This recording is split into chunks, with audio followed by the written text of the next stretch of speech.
because of my experiences in undergrad as an engineer. Working with groups like Engineers Without Borders, I very quickly realized the importance of China in international development funding. However, the narratives I learned in my undergraduate institution about China versus when I studied abroad in China were very different. And I wanted to come to Yenching to keep exploring the differences in those narratives and why they came about. I am Chinese and I love China.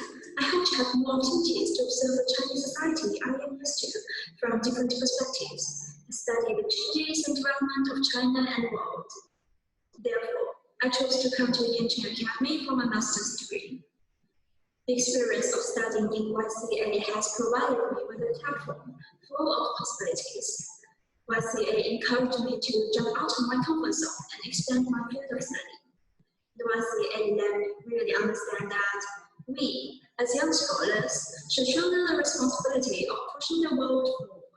And to be honest, as an econ student, I wanted to become an entrepreneur. I wanted to bring dinner kebab to China and start a food chain. But during my time at Yenching Academy, I actually realized that politics is much more my thing. So now I'm going back to Europe to pursue my dream and become a European leader. And having one day contribute to a peaceful and thriving world environment. Now, one of the reasons why I was drawn to come study here at YCA was because of YCA's perspective on trying to understand China's engagement in the global south. One of my passions lies in understanding China's engagement in both the African continent and also in the region of Southeast Asia. One of my favorite experiences at YCA would have to be ice skating on Peking Lake. The lake froze over right around the time I finished all my assignments. And ice skating is a huge republic where I'm from, so I pretty much went from submitting my master paper straight to the start of the States. And I remember the first time I went with my roommate Dixon, who I just fantastic guy. But it was his first time skating. So obviously for him it was very difficult the first few minutes. He kept falling down, he just was in pain. But he got up every time again. And by the end of, I think, the hour or so, he could do it. I couldn't keep up. He was even later dancing on the lake with his skates on. Well, there are many moments that I cherish from YCA, but I think the field trip to Chengdu sums it up pretty well. I was able to travel to this great city with my fellow scholars and friends, while also learning from amazing professors and visiting ancestral sites.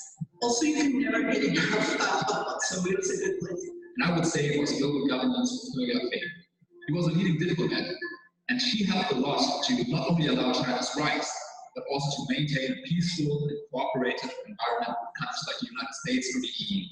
Undoubtedly, my favorite experience at the Yenching Academy was the informal education that takes place outside of the classroom.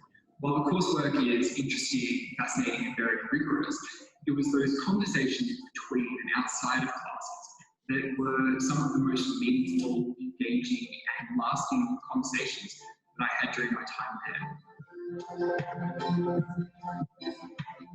I got quite lucky with my course selection. I got most of the classes I wanted. Even enjoyed the ones that I didn't at first plan on taking. But if there's one lecture that really stood out, it would have to be in Chengdu, which was a talk we were given as part of the Chinese Studies lecture series. You know, much about Code and read his books. I read Oracle Bones the first time around I was living in China. And I feel it really helped me fall in love with my life in China at the time. So to see him give a talk on his latest book, Buried, as part of our course, it just felt like I was in the right place. My memorable class was China in Transition. It was very exciting for us.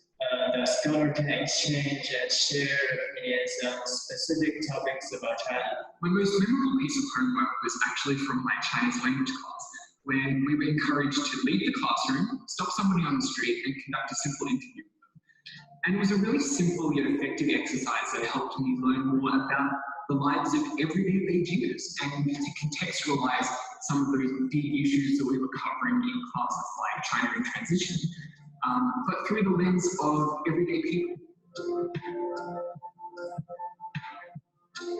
I miss everything about Beta, but what I miss most is the university library. In the library, I can widely absorb the knowledge of different fields and disciplines.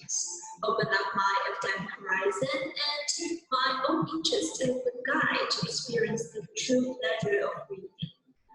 I can also simply immerse myself in self-study, consulting materials and writing essays in a quiet, simple, and peaceful learning atmosphere.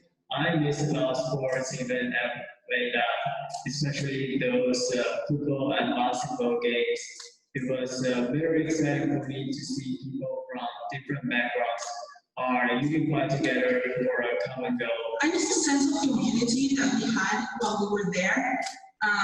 Being able to hang out around the lake with other Yenchingers, that was great. I also love playing football, so being able to hang out and play at the tournament with the Yenching Pumas was amazing.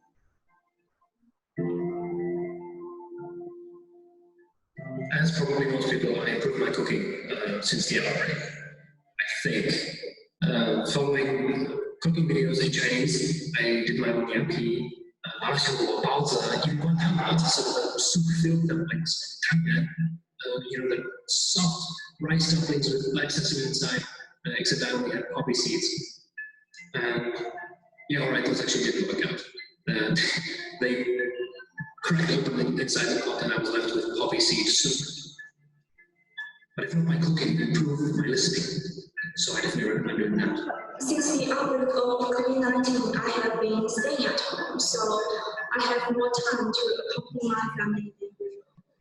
Also, I have been actively paying attention to the development of the academic internet and doing things with my abilities, such as donating some money and volunteering to participate in some online activities that are contributing to the fight against the epidemic. My takeaway is to ask as much as question you can, kindly exchange your perspectives and carefully listen to others' point of view as well. So Yenching Academy provided us a fantastic opportunity to listen and learn about China. At the same time, also a great platform to hear the voice from the global. Therefore, don't hesitate to explore. Now, I know this is an exciting and also anxious time for you right now, and then everything is happening remotely. I know you might have some fears about online learning, but today I'd like to encourage you. Make the most of the opportunity. Try as much as possible to reach out to your peers and even to your professors. Attitude and motivation are key. I have two big pieces of advice for the incoming cohort. The first is to be prepared to be challenged and to challenge others in their understanding of Chinese affairs, global affairs, and indeed their worldviews. And secondly, it's important that each of us step up and play a role as a brand ambassador for the Yenching Academy. The program is very much still in its infancy, and it's important that we all play our role in helping build and shape the Yenching brand. My advice for online classes is that you should have a class friend group, because online classes are a lot more difficult to keep track of. Sometimes you get the timing wrong, sometimes your internet is going to be weak. Sometimes you're just not going to hear what the professor says through no fault of your own, and having a friend group keep you accountable to come to class and also to tell you anything you might have missed, or to help you put together all this information that's coming from different places is critical to your success. To be honest, my advice is try to get everything done as thoroughly as possible and don't stall. If you have the chance to listen to one of the lectures in one day and do the homework right after it, why not do it? And you have the rest of the week or several days will be free, and you will feel much more relaxed and safer.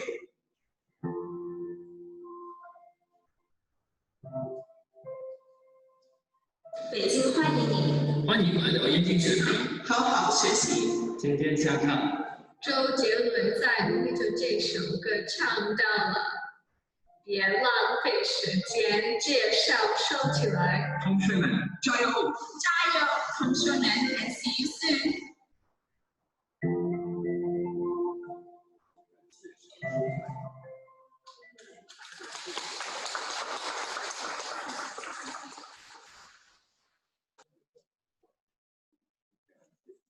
Thank you all to the members of the 2019 cohort of Yenching scholars who shared their experiences, their goals, their advice. Like many of you and some of our 2019 colleagues and classmates, I too have been learning to cook a little bit better during the COVID-19 pandemic. Mine was pizza. So don't be surprised if you see me opening a pizzeria perhaps somewhere near campus in the near future. So I would like to first take a moment to introduce the VIPs, the leaders that we have joining us today for the opening ceremony. First and foremost, we're honored to have Wang Bo, Vice President of Peking University.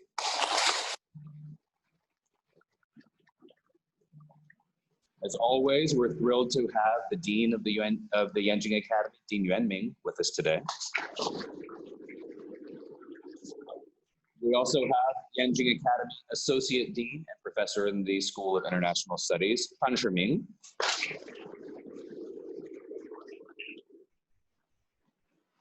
Joining us as well, we have Assistant Dean of the Yenching Academy and Professor in the School of International Studies, Professor Chen Changwei. And we're fortunate to have joining us from Peking University and the representative of the faculty at Yenching Academy. We have Professor Zhang Shiqiu. Professor Zhang. Professor Zhang is professor here in the School of Environment and Technology. She is also on several advisory boards at the United Nations, the UNEP, focusing on reducing harmful pollutants in the air and implementing the most recent rounds of climate change accords. So we're happy to have all of them joining us here today. So, all of you of the 2020 cohort of Yenching scholars are about to embark on, or perhaps dig deeper into, intellectual inquiry on China in the field of China studies. So I'd like to take a few minutes to share some of my thoughts on the evolution of this field of academic research. Now, this is not going to be a complete history. I'd like to tell you the complete history. I'd like to know the complete history. But in general, if we want to talk about the academic study of China, first and foremost, we must start with Chinese traditions of learning about their own civilization, society, political system, etc. And this is really connected to the civil service examination, the classical learning system, and the way in which traditional Chinese civilization was passed on generation to generation, dynasty to dynasty, millennium to millennium. In some ways, we can see the beginning of a rigorous intellectual inquiry into the foundations of Chinese civilization in the 18th century with the School of Empirical Research, or the so-called Han Learning School. This school reevaluated traditional Chinese texts, received wisdom from a philological and evidence-based research methodology. It was this methodology that would be transferred over to Japan in their beginnings of what is also known as Han learning in the Tokugawa period.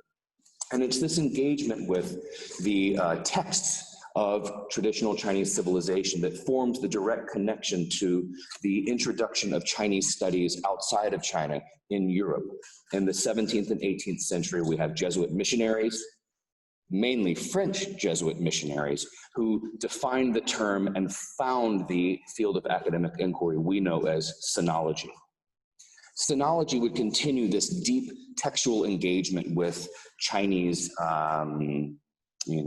received tradition, would also focus on dictionaries and translation into Latin and other European languages.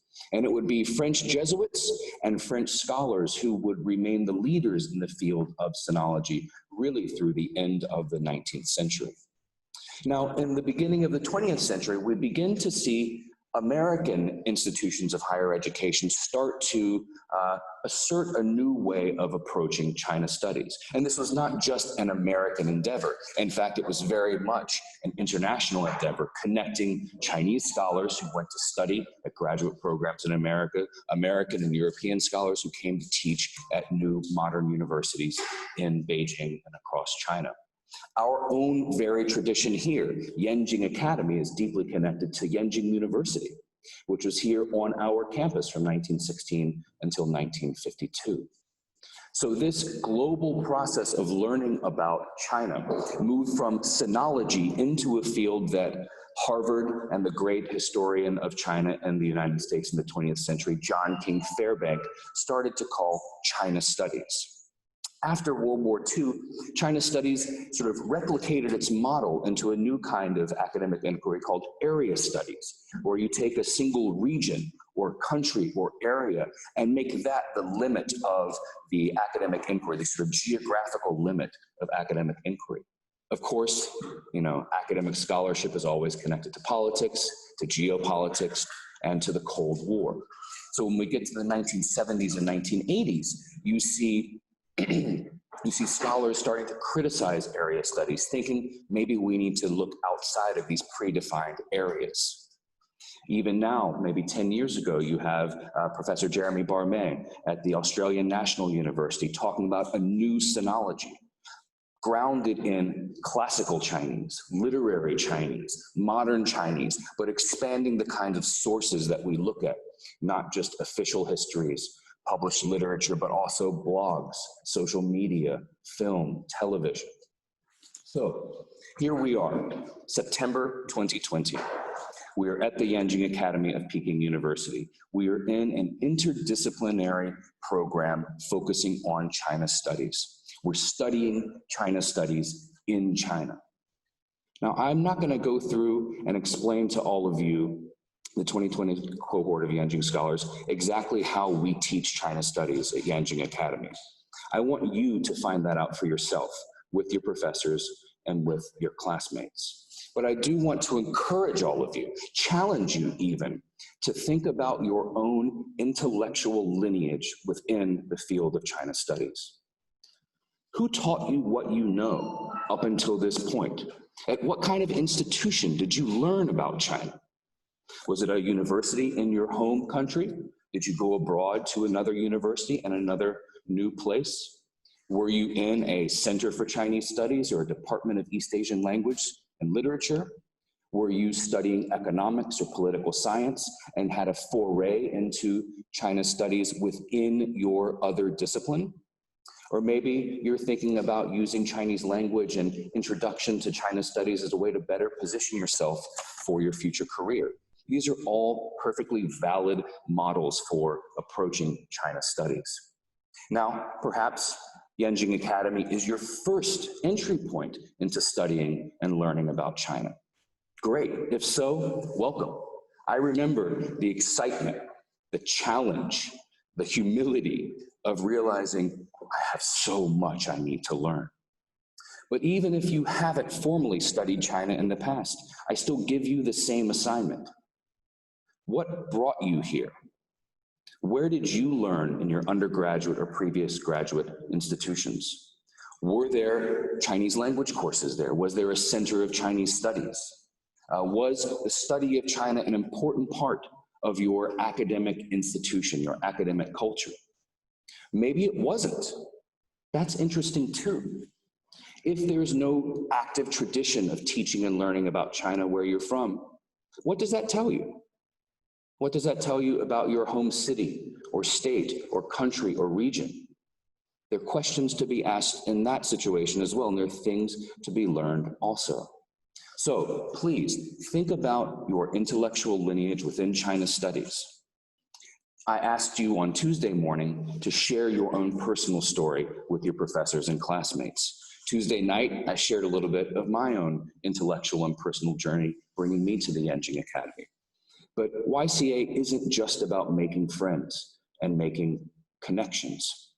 YCA, a China studies program with an interdisciplinary approach in China, it's about defining what China studies means in China. And we ask you to be a part of that. So reflect on your intellectual lineage within China studies or lack thereof. Reflect on who taught you what you learned, what methodologies, what institutions, what advisors, who taught them, and then bring that knowledge to the table in your classes, with your professors, and with your classmates here at YCA. We are in a very unique position. We can achieve a truly global understanding of what China studies means around the world, and we can share that, share our experiences, share our knowledge here at YCA. Tell me, I want to know. Tell your classmates, they might want to know. But I ask you to join us in this mission to redefine China studies in China. It'll make you a better student. It'll definitely make you a better scholar. So, thank you very much for that. That's the end of my remarks. So now, I am very pleased to invite Professor Zhang Shiqiu to give us a speech, some of her thoughts. Professor Zhang is going to play it through a video. Oh, pardon me. I skipped our most important Huibing, our most important VIP. Just got a little too excited with my speech. Now it's my distinct pleasure to invite Vice President of Peking University, Professor Wang Huo.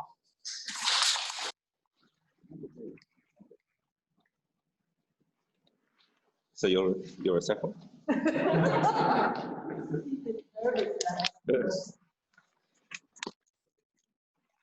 Thank you, David. And 其实我除了北大的副校长之外，我另外一个身份呢是燕京学堂的副院长。也因此呢，我也是各位新同学的老师。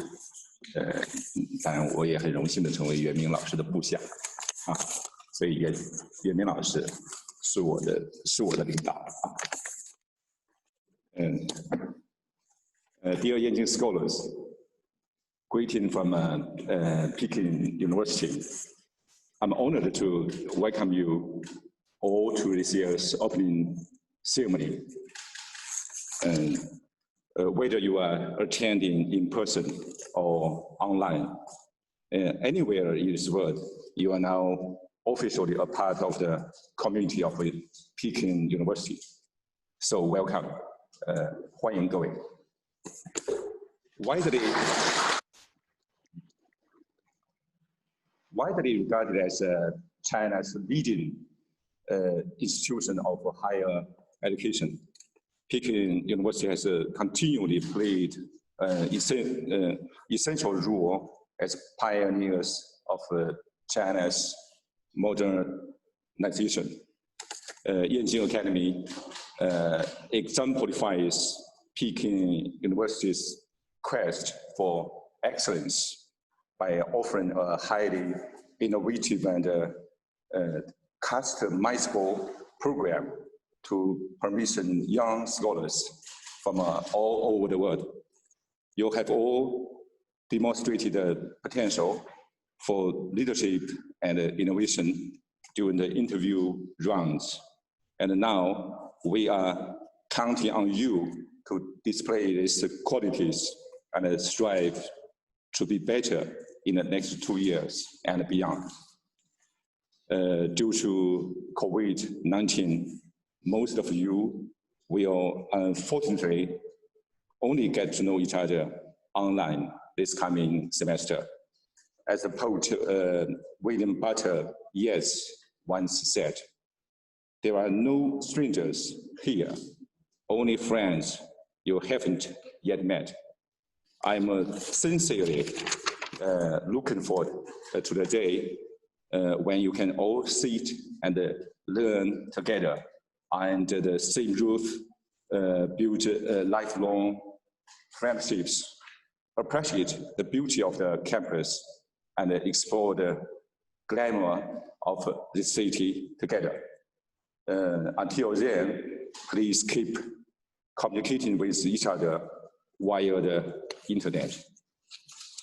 Communication is crucial at this point with the outbreak of the pandemic. There has been some friction and distrust between different cultures and even within cultures. The conflict of ideas will continue to intensify in the near future, and only effective communication can eliminate these negative distractions that make people feel unsafe and unsure about others, stand in the way of getting things done. Young people from all over the world should always keep an open mind and start dialogues based on science and humanity. Communications leads to understanding, which brings people together despite cultural differences, and we are always stronger together. Besides being communicative, I have another piece of advice for you. Growing up, I believe you hear all kinds of advice from the sorts of places. I personally find this piece of advice very useful. Follow your heart. Not long ago, a student surnamed Zhong Tongxue finished this year's National College entrance exam with a very high score and a wealth of majors to choose from. Her decisions to study archaeology at Peking University immediately led to heated discussion online, which all we know. Yeah. Even though the archaeology major at Peking University ranks first domestically, some note that choosing an unpopular major would make it hard for her to find a good job after graduation. Others think otherwise. Among them, Fan Jinshi, which Jing Yuanming and I know her very well, a distinguished alumni of Peking University, a renowned archaeologist who has been hailed as the daughter of Dong Huang for her lifelong devotion and diligent research of the Donghuang Mogao grottos. Moved by Zhong's determined choice, Fan even wrote to Zhong, encouraging her to study, to stay true to her heart. To this, Zhong replied that she was greatly inspired by the letter and more determined to pursue her passion. Well, it's lucky for one to find a decent job once capable of doing well. However, it's blissful to find what you truly love and excel at it. Some people work for lifelong and still never figure out what they really like. For Zhong, knowing where her passion is at this young age is inspiring, and she would definitely be applauded and supported. Many young people might say they are willing to pursue their passion, but they just do not know what it is. If that's the case with you, then I would suggest you to try as many different things as you can.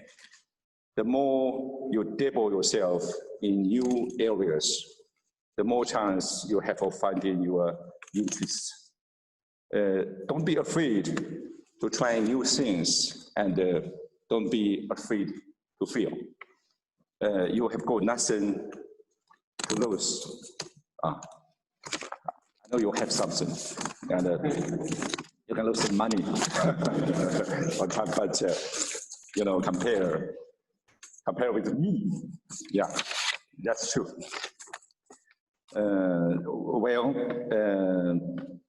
You have got nothing to lose. You can only gain experience during the process of exploration. In fact, now is the perfect time to try new things. You will never find a better place to explore your interests. Make the most of your time here at the Yenching Academy. My fellow young scholars, you are now in a multicultural environment where you are exposed to peers from different backgrounds. Even if you are limited to online interaction, the experience will still broaden your horizons. If you pay close attention, anyone or anything can give you inspiration and lead you to things you will grow to love. Thank you for choosing Peking University, well, especially Yenching Academy. I hope you find your upcoming experience rewarding. Good luck. And welcome again.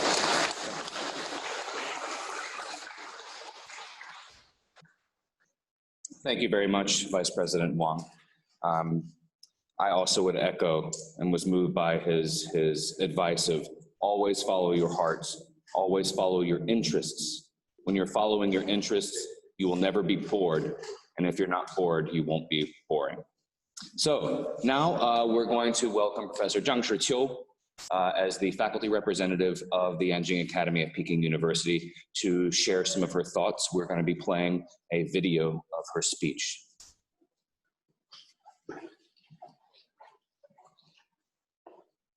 Everyone, good morning, good afternoon, good evening. Dear scholars, welcome. Welcome to join the Yenching Academy. Welcome to Peking University. I feel so sorry that many of you cannot physically present here. However, we can share the same feelings and many comments remotely. We are all together at this very special moment to celebrate and witness your start of the new journey, an exciting and challenging journey at Yenching, Peking University, China, and the world. I'm so honored to stand here as a faculty member to take a few minutes to share with you some of my thoughts by sharing with you some stories. During the past decades, we used many words quite often to describe the world we're living. Dynamic, transition, innovation, and the clash of the civilization, etc., etc. We thought we know those words and their implications, but now we know we don't know enough. The reality is far more than imagination and projection. What happened, what is happening, and what is up for us doing shape our world and our common future. When Wuhan was locked down, I got an email from Professor Sonoka of Waseda University in Japan. She told me that she went to several stores to buy masks and send the express mail to me. You, your students, and colleagues need masks to protect yourself, she said. Later, I got masks from other parts of the world as well. I was touched deeply, just feel so warm, and the masks helped us so much in those early days. In April, I called the DHL to pick up masks and PPEs.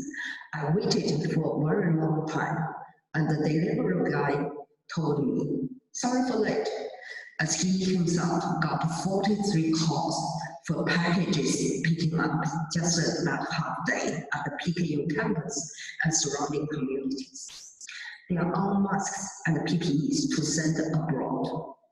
This personal experience teaches me that human beings care each other.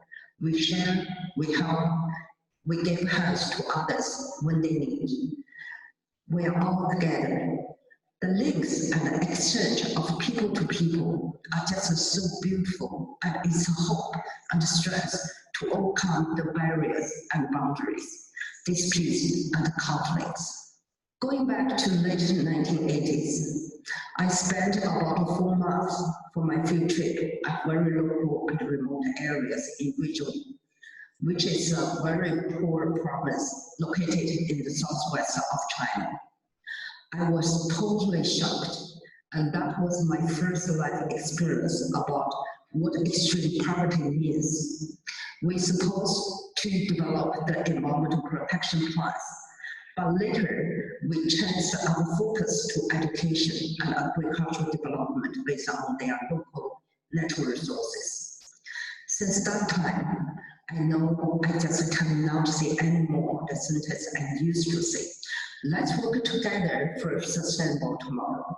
To those who do not have food to eat, who have never seen the world outside their villages and the mountains. And I started to think very hardly, what is equity? What is fairness? What is the equal opportunity to all? And who should pay for the ecological and the environmental protection? And if the Pluto pays principle being enough as a basic principle of environmental policies, and whether one solution existed for economy, environment, and society. In the year 2016, Yenching, a PhD graduate student from Peking, when she joined a World Bank delegate to Tianda Lake, that is a 1,000th island lake, she smiled and tasted the future challenges and possibilities of degradation. She asked herself, can I do something to preserve the clean water here forever? She decided to stay to further investigate and find that the agricultural activities, especially the overuse of pesticide and fertilizer, is a major pollution sources. The question is, the local farmers' income mainly come from agriculture. She told herself that I cannot let the farmers protect the common poor resources at the price of their suffering of hunger. She tried very hard not only to find one solution based on her academic research, but by experiment, practice, work together with the farmer to find and test the best practice, and to mobilize funding to help the local farmers to practice eco-farming. As a result, by end of 2019, the concentration of pollutants in paddy field reduced by 30%, while the total production remains the same. The quality of tea and rice improved.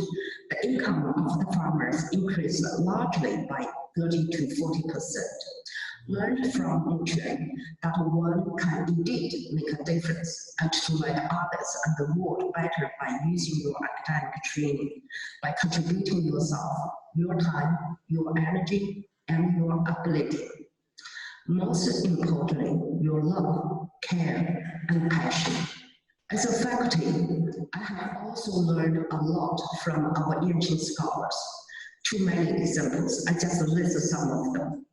A group of students shared with me their findings about the renewable energy development, especially the wind energy.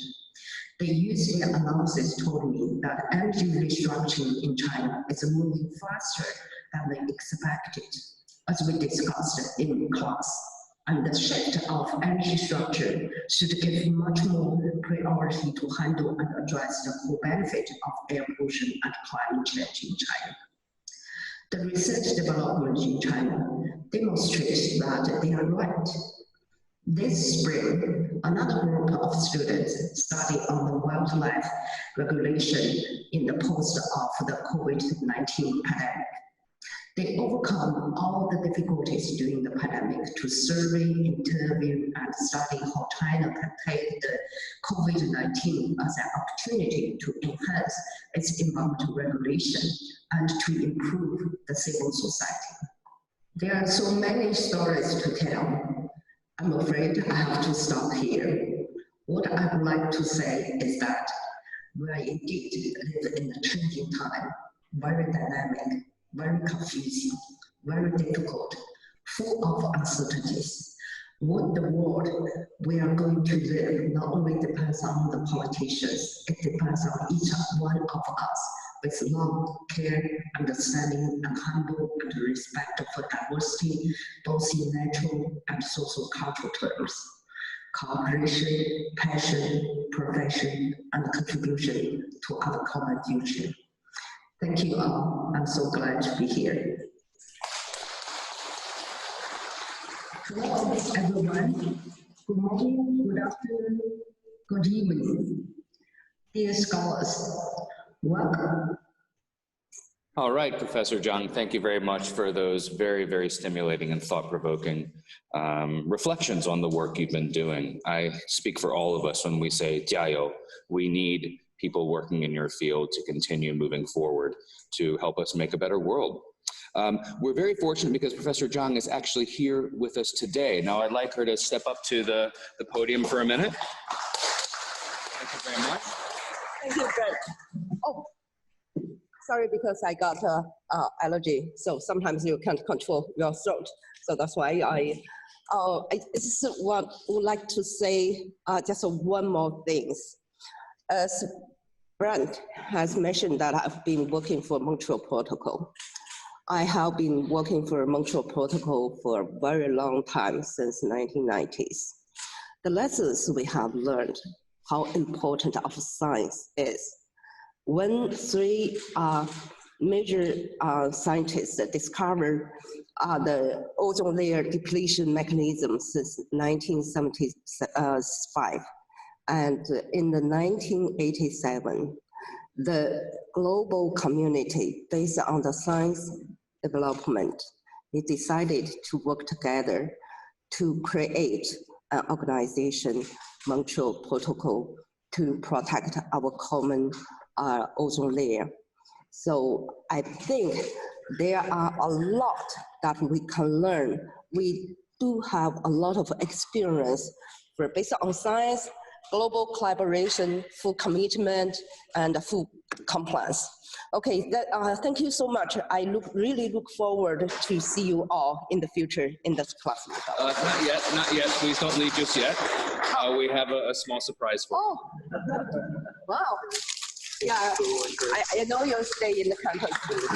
And congratulations for your very good report. Thank you. Bye.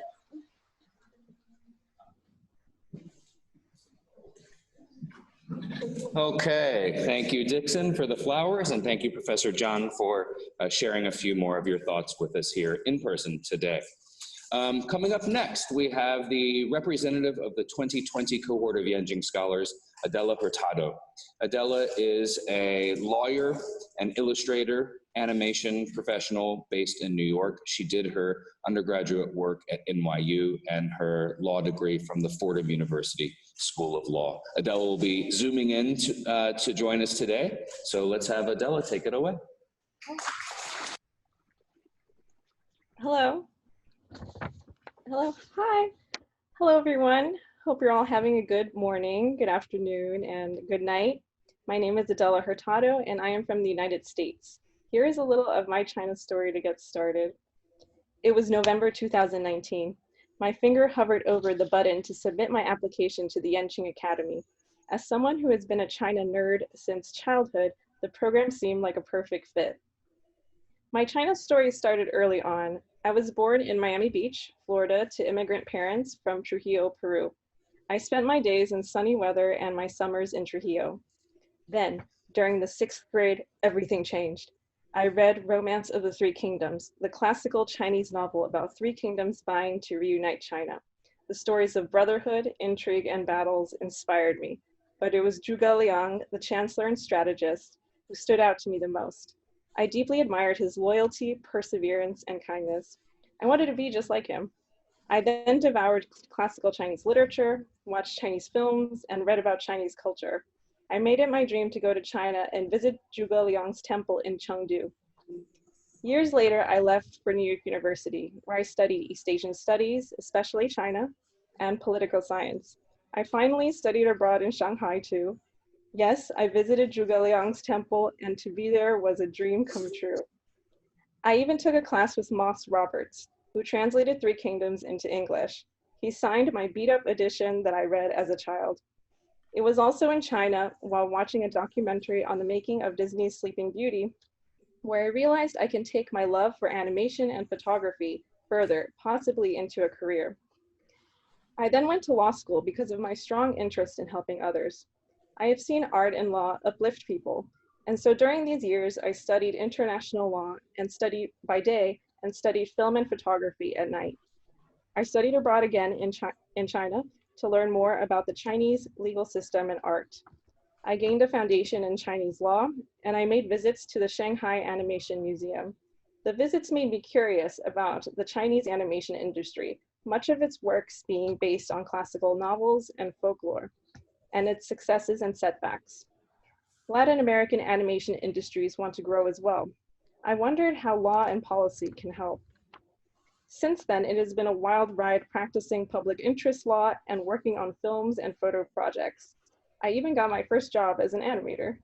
Some of my photo projects have been exhibited, and just today I got news that my artwork will be exhibited at the Walt Disney Family Museum in California. Woo. So now, as a lawyer and artist, I want to find a strong institution where I can explore these areas of art and law in relation to China. Yenching Academy, with its openness to interdisciplinary learning for the public good, seemed like the answer. Being chosen for the Yenching Global Symposium in 2019 cemented the decision. The symposium was an incredible experience, and I was inspired by my fellow delegates. As I walked with them by Wei Ming Lake one night, I knew I had to take the next step. The moment had come. My parents sat near me as I reminded them to wish me good luck for the 100th time. They did it dutifully. I pressed the submission button. Finally, it was done. Months later, I got the email. I opened it, and there it was. I was accepted. I said, "Oh my God, I'm going to China." Well, not quite. COVID-19 has affected every one of our plans. My jobs were canceled or postponed indefinitely. I live in New York City, and I saw the city transform into one of the hardest hit areas in the world. The news reports each day got worse, the streets were empty, everything was shut down, and some basic necessities were hard to come by. In my 10 years of being here, I had never seen the city like that. My dad also hasn't been able to return from Peru due to the strict lockdown. I'm not sure when I'll see him again, and the situation is worsening in his area of the country. People we know in Peru, family members, have died from the virus. We've all had ups and downs during this time, and for us Yenching scholars, we wonder, what can we do? Well, what makes the Yenching Academy unique? The Yenching Academy is founded on the value of bringing understanding across cultures and disciplines. We've certainly done that in our own ways. So far, I have met classmates from all over the world, each with their own dreams, career paths, and reasons for being at Yenching Academy. Some I got to know are interested in studying urban development, Chinese literature, and finance. As you can tell, our interests are diverse. For example, Elise is interested in studying how technology affects rural communities, and she researched this topic in Yunnan province recently. Maya is interested in healthcare disparities and has studied care for the elderly in northern China. I've even met other lawyers, such as Gabrielle, who is interested in administrative law. Despite our different paths, we are united in our study of China. We're all figuring out our own China stories. We have all also faced challenges with the pandemic. We've risen to the challenge of this new virtual Yenching Academy. We've organized our own virtual social events, such as Zoom mixers. We're even planning movie screenings and game nights. We played a game recently, 2 Truths and a Lie, where we figure out which stories about our classmates are true or not. We certainly learned interesting facts about each other. In our online groups, we share news and celebrate each other's successes. When we get published or need advice on improving our work, we are there to celebrate and help through proofreading papers and providing constructive feedback. I'm really in awe of my classmates' positive energy, willingness to help, and eagerness to learn. I hope my classmates and I continue our spirit of togetherness and understanding in the uncertainty of the years to follow. I hope we bring what we learned from our Yenching Academy experience to whatever we do for years to come. I hope we eventually make it to China. It is surreal to think that I went from being a little girl in Miami Beach reading old Chinese literature to getting my master's in China studies at Peking University. I hope I can use my legal and artistic background and my research at Yenching Academy to help create more beautiful animated films around the world, maybe even my own. So with that, I want to thank the Yenching Academy for this opportunity and for my classmates who, through their perseverance, have already made the Yenching Academy an amazing experience. 谢谢. Thank you.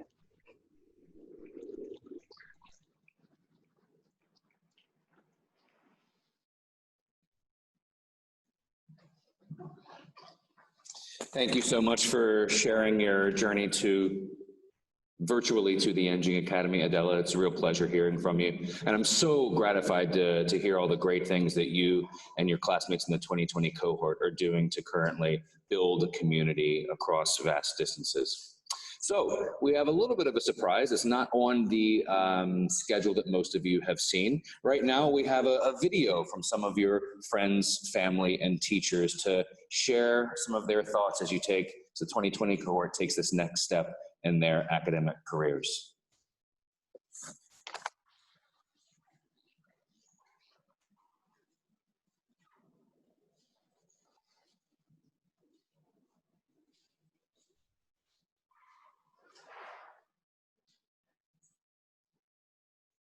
I am Leon Hedges. And I am Salvador Hedges. We are parents of Yenching scholar Leonardo Hedges.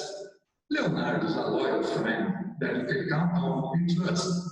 His open mind is always eager to learn new ideas, dare to develop new concepts. He has a genuine desire to collaborate and contribute to making our world better for all of us. We are very grateful for the opportunity given to our son. Yenching Academy is offering an excellent study. We hope Leonardo will learn the most advanced concepts in his field and contribute as a true friend of China in the future. Leonardo has a great sense of humor, and we are sure we will all enjoy his cheerful laugh. Leonardo, we love you. Hi, my name is Lucy's father. We currently live in Kentucky, USA. Lucy is a highly self-motivated individual. She has long been fascinated about the Chinese culture, literature, and history. Being part of a prestigious study program at the Yenching Academy not only makes our whole family very proud, but also is a dream coming true for Lucy. We hope after completing this program, Lucy will gain greater knowledge and appreciation and understanding of many great aspects of China. She will also become more competitive for an international public service job in the near future. Lucy is a fan of all styles of music. Definitely, she will share a lot of them with new friends at the Yenching Academy in months to come. Hello everyone, I am Nicola Romero, mother of Yenching scholar John Henriksen Romero. John Henriksen is the youngest of 3 siblings and has always had an appetite for learning, especially about subjects pertaining to the interconnected relations of people and government that reach beyond country borders. My family and I are very proud to have him accepted and be a part of your prestigious university. We anticipate his time there to have him leading a more educated and mature young man, and expect his newfound knowledge to better equip him in his goal of helping the world on a global scale through his passion of international politics. My son takes pride in his knowledge of the world history as it is his biggest hobby, and spends a large majority of his spare time studying the many different cultures and political geographies of the world. Congratulations, John Henriksen. Thank you. My name is Jian Lu, a professor from Department of Sociology. I was an instructor for Xi when she was an undergraduate in my department. I was so proud that Xi will be joining Yenching Academy for 2020 new cohort. As I know, she not only studied hard, but also highly motivated, goal-oriented, responsible, and confident person. Also, I heard she's a good one of best singer in my department. I'm sure all the new scholars for Yenching will hear her song for the next 2 years. I believe she will study hard for next 2 years to learn and share knowledge across nations, cross discipline, and as well as cross cultures. So good luck to the CE. Thank you. My name is Wangui. I'm Wanjiro's mom. Wanjiro is a very focused young lady. She's entrepreneurial, she's social, and she loves me. Wanjiru ni mtoto mtakatifu sana malengo yake kwenye maisha yake. Tunafuraha sana kwamba amepata nafasi kuja Yenching University kuweza kumwezesha mtoto yake maisha. Tunatarajia kwamba atakapokuwa hapa Yenching University atapewa uwezo wa kufikia malengo yake maisha ambayo huwa anasema mara kwa mara angependa awe mfanyabiashara mmoja kati ya wale wakubwa sana duniani, hasa awe kama daraja kati ya Afrika. Hello, my name is Julian Ward. I am attached to the University of Edinburgh. I teach Chinese history and culture. I am a teacher for Yenching scholar Iran, who was a visiting student at the University of Edinburgh from the year 2018 to 2019. Iran took the course I teach on modern Chinese literature and film. He was a very engaged student and produced excellent work. I'm delighted that he's been given a place on such a prestigious program at the Yenching Academy, and I wish him great success. Hi, I'm Paz. I'm Ignacio's mother from Argentina.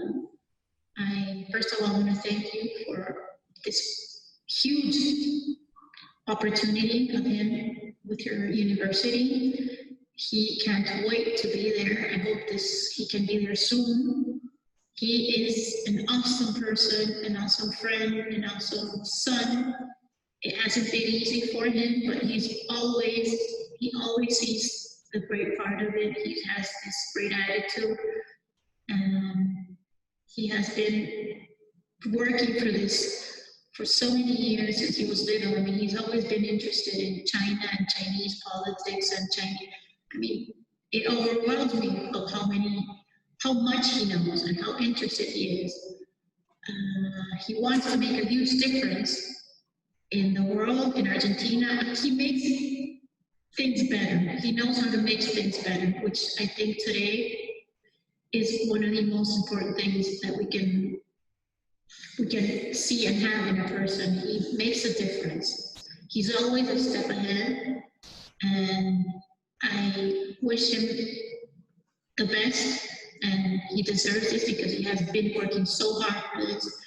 So Igna, te quiero, I love you, and you rock. Beso enorme. Hello everyone, we are Yenching Capital and panelists living to the north of Antwerp in France, Belgium.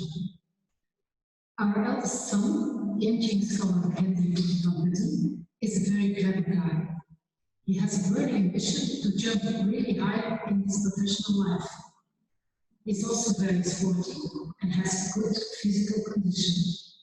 We are very happy to see him participate in the program, since China will soon be the world's leading economy. He also learned a lot about Chinese people, as well as daily life in China as it really is. I also did Chinese studies myself once at Leuven University. After my graduation in 1990, I traveled to different places in China. I'm still very happy I had a chance in my young life. Henrik has also a broad interest in all kinds of things. He has recently begun to sew clothes and other stuff.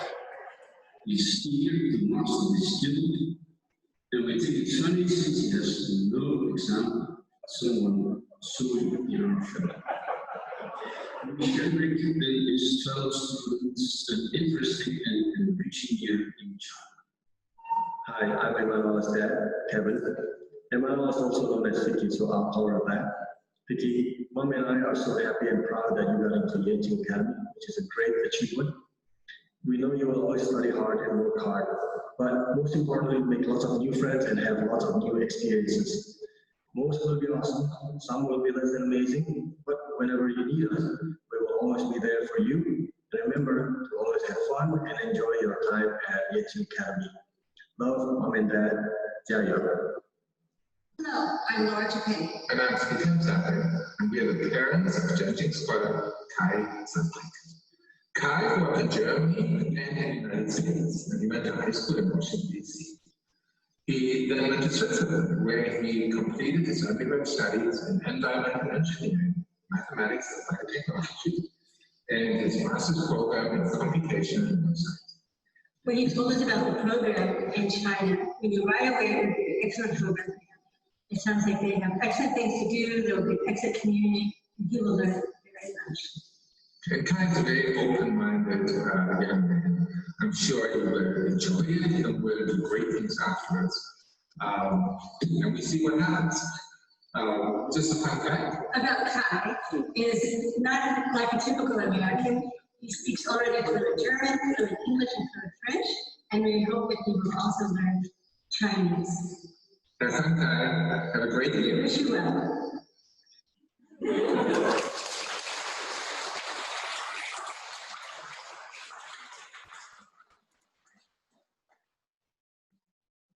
Oh, that's always my favorite part of the opening ceremonies. So I'm curious, maybe we can hear from some of our scholars online. Igna, are you there? Yes, yes, I'm here. All right, so I really enjoyed your mother's video she sent in. It was great to see her just chilling in the car and talking about you. Well, how did it make you feel? What are your thoughts on that? Well, I have to say, she's sitting right next to me. Out of,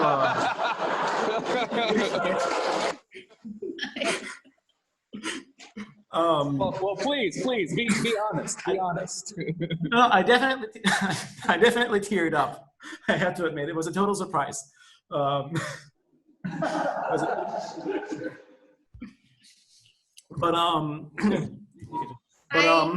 Hey. No, it was a wonderful surprise, and it just makes me so happy to know that she supports me in this endeavor. And I can't wait to be there with all of you. You know, besides being on a TV right now, I can picture me, my big head on a screen right now, and it's horrifying. But well, thanks so much. We can't wait for you to be here either, Igna. Also, hey, bring your mom over for a visit too. I will. Don't worry about it. I will. I'll be there. Awesome. Thanks so much. I'm happy he's here with me. It's confusing for me. I want to look over at the screen and see you, but now I'm going to try to continue to look into the actual camera. Thank you both so much. Hey, Vicky. Vicky, are you there? Yeah, I'm here. There we go. So how did you think? First off, I have to say your father looks so young. Yeah, he's proud of that. He should be. He should be. Hopefully you got those genes as well, and you'll be looking young for many years. But how did that make you feel seeing your father's video?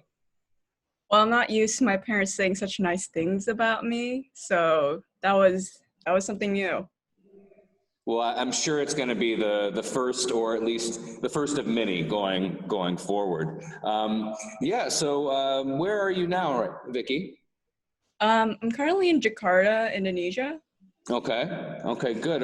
Is your father next to you? No, I ran away from him when the video started.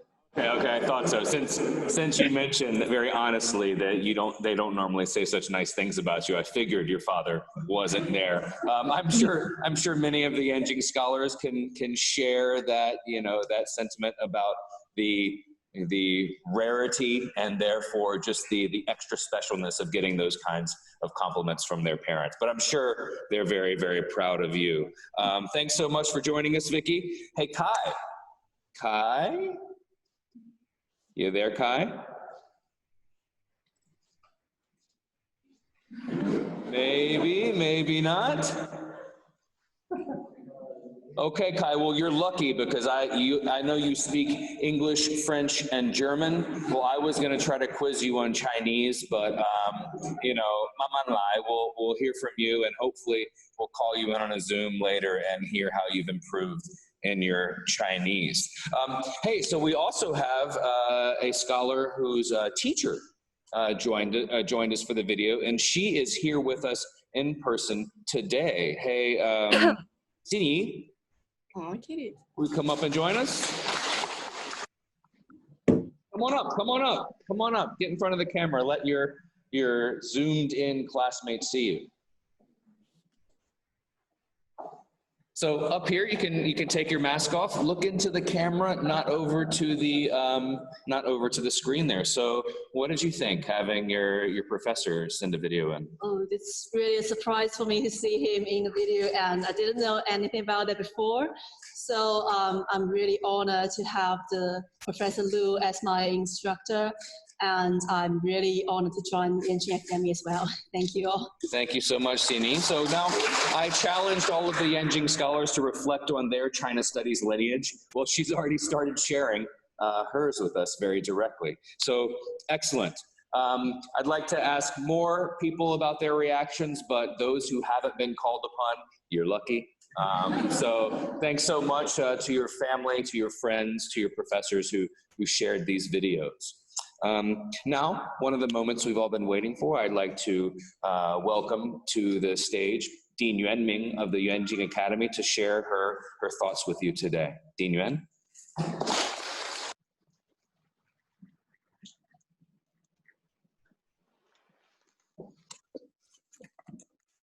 Dear members of the Yenching community, faculty, staff, alumni, and friends, please join me to extend our warmest welcome to the newest members of our community, the 2020 cohort and their families.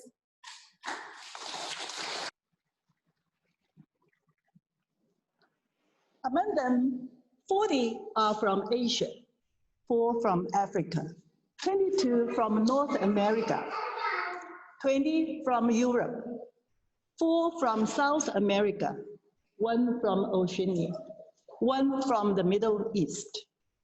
Congratulations and welcome. Opening ceremony has always been a favorite event of mine because it is the occasion to meet and welcome the young talent entering our community from different parts of the world who always bring to us fresh bursts of inspiration and cultural diversity. With your inclusion, the Yenching family grows larger within its home at the center of Peking University's beautiful campus. But this year is unique. Our opening ceremony, regrettably, is mainly online. Instead of the normal in-person festivities, though 25 are luckily on the spot. As you all know, this is due to the COVID-19 pandemic, which has disrupted our normal life routine and those of many other people around the world. This pandemic has also introduced uncertainty, hardship, and tragedy into our lives. In the spring, our own community was affected. A 4th cohort Yenching scholar lost his mother in New York to a battle with the disease. We all sent our condolences upon hearing the sad news and share his sorrow. The threat of COVID-19 is a shared challenge that the human race faces together as a species. As I put it in my letter to all Yenching scholars in March, in its long tenure on this planet, the human race has confronted a long chain of crises and challenges, from both natural and man-made causes but it has withered through all of them. At this difficult moment, we must stand united to overcome. A couple of days ago, joined by some colleagues, I heard the first-hand accounts of 3 incoming 6 cohort Yenchingers from Hubei province. 2 were from Wuhan and 1 from Yenching. Areas all ravaged by the virus in the early spring. I had expected that the meeting would include some difficult moments of emotion, nervousness, even little bitterness. But I was wrong. These young adults recounted their respective stories with calm, clarity, maturity, and a dash of good humor to liven the mood. Lei Yaoxiang happened to be in the United Kingdom, attending a joint program between Wuhan and Oxford universities when the situation in Wuhan was getting tense. The everyday warm words and encouragement from her family in China and from her friends in UK helped her get through the darkest period. She believes cultural differences couldn't set barrier for us to pursue our common humanity. Xu Zhanyi, also from Wuhan University. While under home quarantine, she witnessed her mother, a primary school teacher, working around the clock online and keeping touch with her students. She recalls, everyone was doing his or her bit to be supportive and constructive. My role model was just beside me, my mother. Wang Shuai observed a confounding change within himself. I wonder why I got sentimental and vulnerable now. It's not me. In April, he finally arrived in Beijing to start an internship at the UNHCR China office. He warned his new colleagues, I came from Hubei, please keep distance. Unexpectedly, the head of the office, Mr. Shivanka Dhanapala from Sri Lanka, walked up to him without a second thought and surprised him with a big hug. Hardship makes people mature. Friendship nurtures virtuousness, and cooperation leads to a better world. Recently, I've been thinking about the new role of higher education. COVID-19 is definitely not the only pandemic we will have to face together, and it's surely not the only challenge we will need to tackle together in our lifetimes. To name but a few, the changes of global climate change, economic recession, racism, gender inequality, and many others still remain us ahead.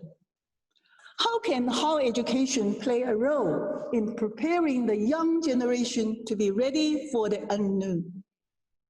How can cross-cultural, cross-disciplinary education like Yenching Academy bring out their students' full potential? I invite all of you to think on these questions and use your time here to begin this journey of exploration. Even without access to all the physical resources normally available to us, I hope you all take advantage of the rich e-learning resources and the e-meeting, e-platforms to collaborate creatively and advance your education. That in itself will teach many valuable life lessons. I was especially thrilled to hear that Yenching scholars from all 6 cohorts, both past and present, have taken the initiative to arrange ways to be on the same page through cloud meetings and hangouts. I know all of you have prepared for this upcoming journey of fantastic experiences and intellectual growth in China. My colleagues and I are deeply impressed by your interests and talents. Just to introduce a few members of our outstanding incoming cohort. Katarina from Warsaw, Poland, founded the first Polish Sinology journal, China Illustra. In the coming 2 years, she wishes to form more colorful experiences and more channels to reach the classics of Chinese philosophy from a cross-cultural perspective. Robert Crockett is based in London. In 2018, Rob traveled from Georgia to Shanghai as part of the New Silk Road project and documented a video and a writing project inspired by Chinese science fiction. Yuanzhen Ashley Tan from Brunei and Singapore has learned 14 languages, including Korean, Hebrew, and several Southern Chinese dialects. His goal is to conduct comparative studies in Asian regional history. Lucy Ling Yang is from the United States, and her focus is the topic of climate change and its relevant cultural factors. Michael Schroeder is from Germany. Intrigued by the traditional Chinese Tianxia world outlook, he wants to dive deeper to see the interplay of the forces of science and geopolitics, and to think about a long-term mode for international cooperation. He Yiran is a graduate from Renmin University in Beijing.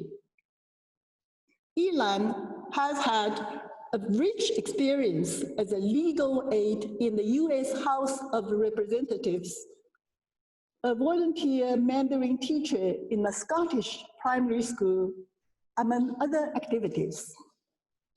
At Yenching, he plans to concentrate in international relations. Well, I can go on and on about each and every one of your talent and aspirations. Our admission committee is always delighted by the breadth and depth of our school scholars' portfolios. But our time today together is limited. I hope it gives you an introductory taste for the wonderful journey we as a community will embark upon together in the coming 2 years. In the meantime, please keep yourself healthy. It is certainly a big encouragement to your friends, families, and those around you. What I look forward to most is seeing the growth of the 92 members of the 6th cohort. Onwards, and all the best wishes to every single one of you. Thank you.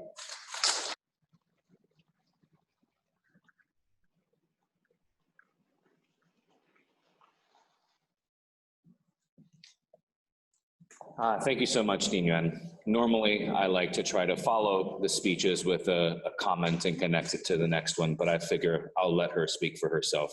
Not much more that I need to say there. Coming up next, we have another special guest speaker. This is Professor Roger T. Ames, Humanities Chair Professor at Peking University and Professor Emeritus from the University of Hawaii. He will be sharing some of his thoughts on Confucianism and a changing world order. Professor Ames? Thank you, Brent. And let me begin by congratulating all of these very special young people. The Yenching Academy has created a formula, a combination of international students mixed together with Chinese students that is producing world leaders. Over the last few years, I've had the privilege of supervising students from Finland, from Swaziland, from Lithuania, from Singapore, from the United States, from Eastern Europe. And today we have heard, Adela Hurtado and Dean Yuan has introduced us to Robert and Katrina, Ilan. I had Michael Schroeder in one of my classes, Ignacio, Vicky. What comes to my mind is there's a saying by Alexander Pope. He says that a person can be a person can be old. No, what did he say? A person young in years. A person young in years can be old in hours if she wastes no time. We listened to Adela's story, and here's a woman who is old in hours. What I wanted to talk about, like Brent, I'm a China scholar, I guess, and my focus is Confucianism, Confucian philosophy. I teach in the same department as Wang Bo, the president, the vice president that you heard this morning, a vice president who loves being the vice president, but who still shows up to teach his classes in philosophical Taoism. But what I wanted to talk about was, in this last generation, we've seen a sea change in the economic and the political order of the world. And what I want to think about is, what does this Confucian tradition, a tradition that has been silenced for 200 years, that has arisen during this, this generation, what does it have to offer to a changing world cultural order? To begin with, we want to abandon this word Confucianism. Confucianism is an English word that was invented by the second governor of Hong Kong in the 1900s. And Chinese, we talk about Ru Xue. Ru Xue are the intellectuals, like this cohort, this 2020 cohort. It's a group of intellectuals who in their young life commit themselves to inherit, to work hard and understand, to use their own intelligence to amplify, to use this cultural tradition to address the pressing issues of their time. And then when their hair grows white, they pass it on, pass the tradition on to the next generation and recommend to them that they continue this project, this living civilization. Now, Ru Xue goes back 30 generations before Confucius, and Ru Xue is 80 generations after Confucius. Ru Xue is alive and well in our present world. It's a cultural genealogy. It is hybridic. The first wave of Western learning comes into China, Buddhism from South Asia. And Buddhism transforms the Chinese intellectual landscape. But at the same time, China produces its own Buddhism. Huayan Buddhism, Sanlun Buddhism, Chan Buddhism. These are Chinese Buddhisms.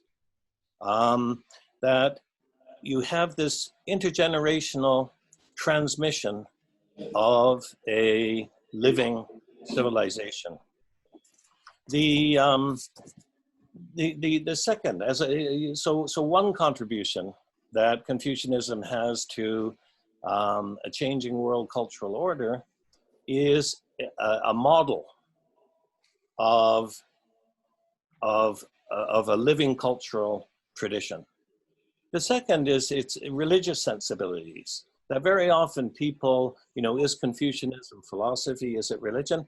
It is, if we take the Latin for religion, religare, means to bind tightly, means for a population to cultivate the roles and relationships that define them in family and in community. That I would argue that this Confucian tradition is a family-centered rather than a God-centered kind of religiousness. It is an atheistic and yet profoundly a religious tradition that affirms spirituality that emerges out of the human experience itself. When we read the Zhongyong, Ren Nang Pei Tian, Tian Ren Gan Ying, there's this human contribution to the numinosity, the religiousness, the religiosity of the human experience. There's no church except the extended family. There's no altars except the dining room table. There's no clergy except for the teachers and the exemplary models in the community. And so this Confucian tradition has its own kind of religiousness. Another contribution that the tradition has to make is an alternative conception of effecting social and political order. There's a term in Chinese, li, that we translate as ritual, and in translating it as ritual, bankrupted. That the term li has to do, it's a social grammar. It has to do with your this daughter, this dad. That it is one of the thickest concepts in the tradition. It's a strategy for producing the social intelligence necessary to do what Dean Yuan just said, and that is to recognize our interdependence as human beings. That we live in an age that is in liberal democracies, in urban centers in Asia, where you have this kind of ideology of individualism. Individualism is a fiction. There is no individual in the sense of somebody or something that does something by itself. The human experience is lived in the world. The human experience is us helping each other. I can only be a good teacher if I have a good student. And the better the student, the better the teacher. That in the Confucian tradition, we have Ji Yu Li or Li Ren. That in trying to get ahead yourself, you help other people get ahead. That if your neighbor does better, you do better. This is the Confucian tradition. It's a recognition of the interdependence of the human being and how, if we work together, we can produce a self-governing society. Another contribution that Confucianism has to make is a philosophy of education. That what we find in this Confucian tradition is a coincidence between morality and education. What does that mean? That means that morality is not following some catechism, is not obeying the will of God, is not following a set of rules. That morality in this Confucian tradition is conducting yourself in the world in such a way that your conduct grows your roles and relationships with other people. It's that simple. Morality is growth in relationships. And to not listen, to be disinterested, to be dismissive, to be vulgar, this is immorality. Education is growth in relationships. That real education is not the PhD, it's who you are as a person. And this is the focus of the Confucian tradition, is 修身, 齐家治国平天下, to cultivate yourself in order to bring peace to the cosmos. What I want to say finally, I mean, I could go on. Philosophers can go on until it gets dark. But the point that I want to make is not that this Confucian tradition can solve all of the world's problems. But what I want to suggest is that in this difficult time, in this perfect storm, Dean Yuan talked about global warming, about pandemics, about food and water shortages, about environmental degradation, and so on. We're living in a crisis point, an inflection point in the human experience. And at this time, we need all of the human resources that we have. A lot of people talk about 现代化, modernization, as 西方化, westernization. I want to suggest that we don't want just Western. There's nothing wrong with westernization. West has a lot to offer. We're not picking and choosing, but what we need is we need 东西方化. We don't only need 东西方化, we need 东西南北方化. We need to use all of the human resources that we can to address this crisis. The word crisis in Chinese is 危机. 危 is 危险, is danger. 机 is 机会, opportunity. That we live at an inflection point where there is danger and there is opportunity. And I want to encourage the 2020 cohort of the Yenching Academy to commit themselves to be part of the opportunity that is going to resolve the danger that we're experiencing in the world today. Thank you very much.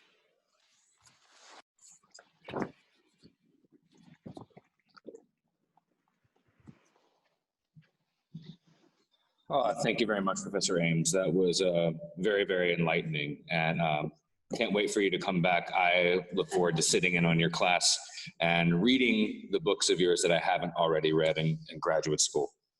So now we're getting close to the end of today's opening ceremony, but to sort of send us out with style, we have a performance video coming up. Let me introduce who will be joining us in this video. On guzheng, we have Liu Yenching from China. On piano, we have Joshua Feng from Malaysia. And accompanying the piano and guzheng, we have Lin Yuhong from China and Joshua Grossman both reading some poetry for us. So let's enjoy the performance.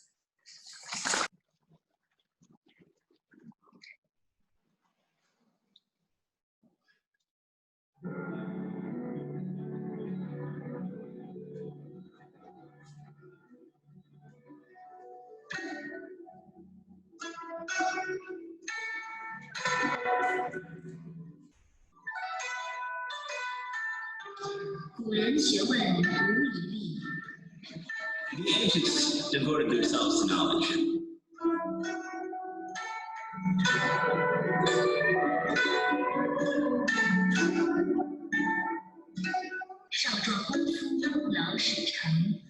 The young work hard, only take the fruits of labor in old age.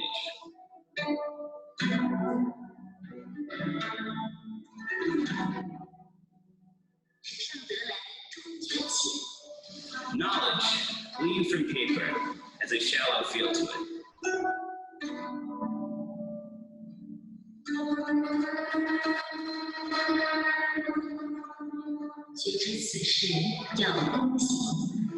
To understand this truth, you must live through it.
That was amazing.